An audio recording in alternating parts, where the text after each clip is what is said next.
The soft morning light filtered through the high-rise windows of a penthouse overlooking downtown Chicago.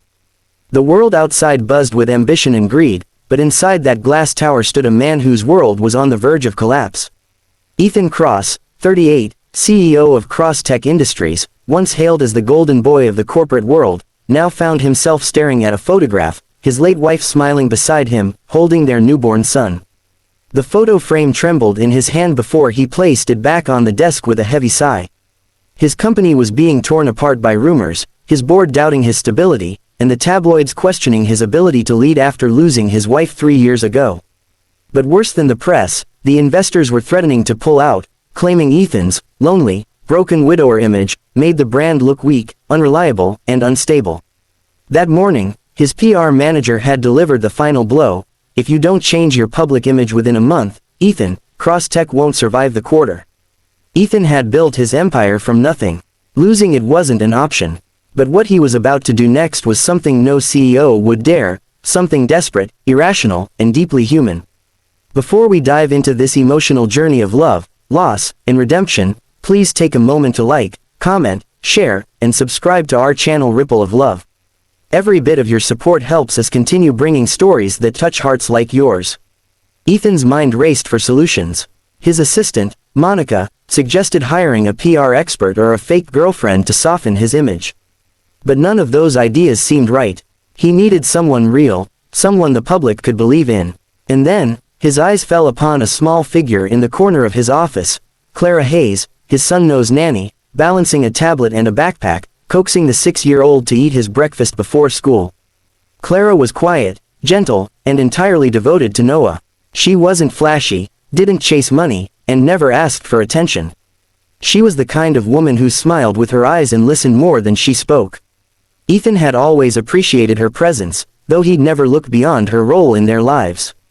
But that day, as he watched her laugh softly when Noah smeared peanut butter on her cheek, something clicked inside him. A crazy, reckless idea. By evening, he stood in front of her in the kitchen, his expression torn between authority and pleading.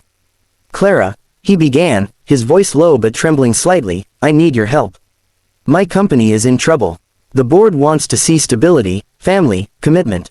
They think my image as a single father makes Kross Tech vulnerable. So I need you to pretend we're married." For a full minute, Clara thought he was joking. Married? Her heart raced in confusion. "Mr. Kross, that's absurd," she stammered. "People will find out, and—" "They won't," he interrupted. "We just need to keep the image up for a month. 1 month, Clara. After that, I'll make sure you're well compensated, financially secure for life." The money tempted her, yes, but it wasn't just that. She saw the desperation in his eyes, the same eyes that softened only when he looked at his son. And deep inside, she couldn't bear to see Noah lose the father he adored to a world that only cared for power and image. Against her instincts, she agreed. The next morning, the city woke to a headline that would dominate every screen: "Billionaire Ethan Kross finds love again, meet his wife, Clara Kross." The photograph attached showed them standing close together, Noah in their arms, sunlight spilling behind them like a promise. But what began as a cold, calculated arrangement soon took on a life of its own. The company's stock began to rise. Investors returned. Paparazzi followed their every move, and Ethan and Clara found themselves thrust into a whirlwind of public appearances, dinners, and interviews. At first, everything felt scripted. Ethan rehearsed every gesture of affection, every smile carefully timed.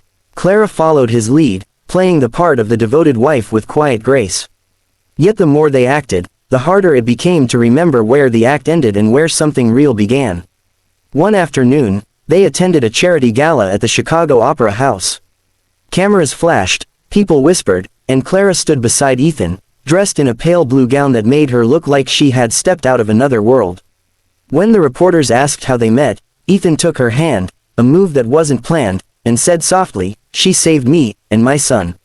His voice broke slightly at the end. For a man known for control, that vulnerability stunned everyone. Even Clara felt something shift deep inside her.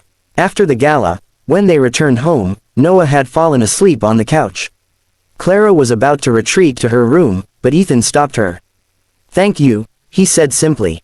She turned, startled by the softness in his tone. "You didn't have to do all this.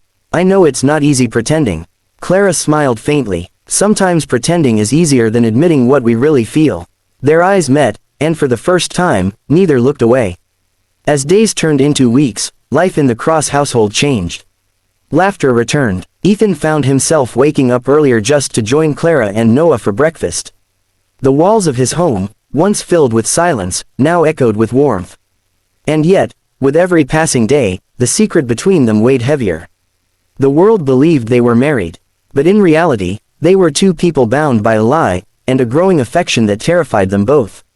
Then came the day everything nearly fell apart.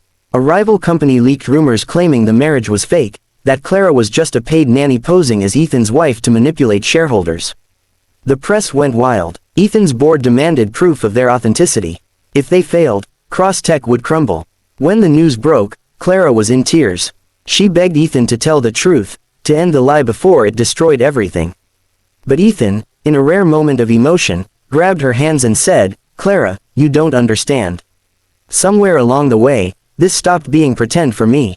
His words hung in the air, trembling with honesty. "I love you." Clara froze. Her heart pounded, her throat tight. "Don't say that, Ethan. Not when you're desperate." "I'm saying it because it's real," he said, voice breaking. "The company can vanish tomorrow, and I won't care. But losing you and no smile, that would destroy me." The next morning, when they appeared before the board and media, Clara stood beside him, not as a hired nanny, but as a woman ready to defend the man she had come to love. She told the world their story, not the fake one, but the truth. How Ethan had been broken by loss. How he'd been too proud to ask for help. And how she, just an ordinary woman, saw the man behind the title and stayed. Her words silenced the room. By the time she finished, there wasn't a dry eye in the hall. The press, moved by her sincerity, turned the story around, praising Ethan for his courage and humanity, and Clara for her loyalty and love. Cross-Tech's stock soared, but for Ethan, none of that mattered anymore. That night, he found Clara standing by the balcony, the city lights reflecting in her eyes. He walked up beside her, the cool wind brushing against them. "It's been a month," she whispered, her voice trembling. "Our deal is over." He smiled softly. "Then let's make a new one." She turned, confused. He took her hands, his voice filled with emotion. "No contracts, no pretending. Just us. For real this time." Tears welled in her eyes as she whispered, "Are you sure?" Ethan nodded, his thumb brushing away her tear. "I was never more sure of anything." And for the first time since his wife's passing, Ethan kissed someone, not out of duty or desperation, but out of love. A love born not in luxury, but in quiet moments of trust, sacrifice, and healing. Weeks later, their life found a rhythm again, mornings filled with laughter, evenings spent reading stories to Noah, and days when the world outside seemed far away. Ethan learned that strength wasn't in holding on but in opening up. Clara learned that love sometimes arrives when you least expect it, when it's needed most. One sunny afternoon, Noah ran into their bedroom, clutching a drawing of 3 stick figures, Mommy, Daddy, and me. Ethan and Clara looked at each other, tears glistening in their eyes. Because somewhere between pretending and believing, they had become a real family. And maybe that was the most beautiful thing about love, it doesn't always start perfect, but it always finds a way to become real. Tulip, if this story touched your heart, please don't forget to like, comment, share, and subscribe to Ripple of Love. Your support helps keep these emotional stories alive and reaching others who believe in love, second chances, and the power of healing. Speech balloon, and before you go, tell us in the comments. Would you have said yes if someone asked you to pretend to be married for a month?